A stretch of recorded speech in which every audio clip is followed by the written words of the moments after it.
organizations. Mr. Brady's recognized. Our first hearing revealed a number of significant abuses of potential abuse of power by the IRS, including targeting donors and organizations based on their political belief, leaking private taxpayer information to the media, to outside groups, perhaps to campaigns, concealing that program for almost 2 years, and then misleading Congress. Any thorough, deliberate investigation ought to begin by listening to the victims of those abuses of power. So thank you all for being here today. Ms. Martinick, small business owner in the Midwest. Ms. Garrettson, a housewife, concerned citizen in Alabama. You two are plenty tough.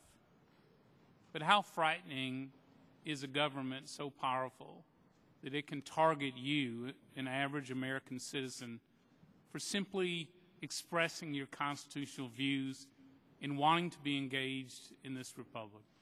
How frightening is that power? Well, for me, it was very frightening. I didn't even think we had a hope to even to try and stand up to it. And personally, I thought we just would have to sign the letter and get our 501c3. If we didn't have the 501c3, you know, some of our donors maybe wouldn't contribute to us. So it was power the IRS had over us and over the success of our group by not granting this. And fortunately, some of our board members were strong about it, and they would not give up their First Amendment rights. And even though we're not about protesting, that's not what we're even about. We're about education. We're about praying for an end to abortion.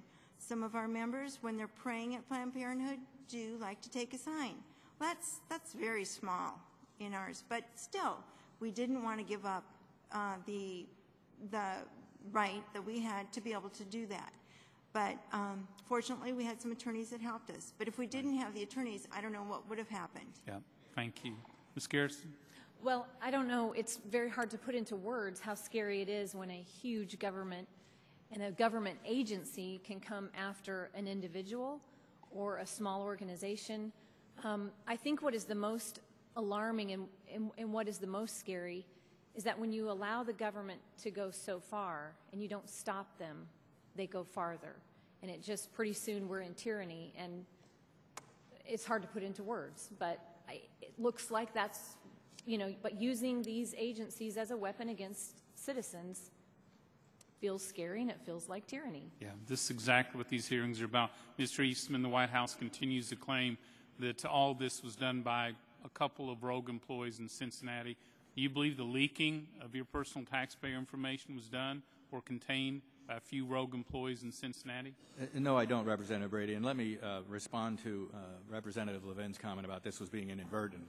It wasn't inadvertent if somebody redacted the identifying information that this came from the IRS. It was deliberate. It wasn't inadvertent that it was given to our political opponents. This isn't somebody dropped a piece of our tax return out on the sidewalk inadvertently. They deliberately provided our donor list to the very political opponents of ours who have been seeking that information for a long time. If that's inadvertent, the word no longer means anything. Got it. Ms. Melson, concerned citizen, South Carolina.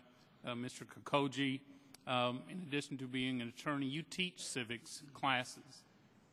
Did either of you believe this could happen in America? Did you ever imagine that the government could target you like this?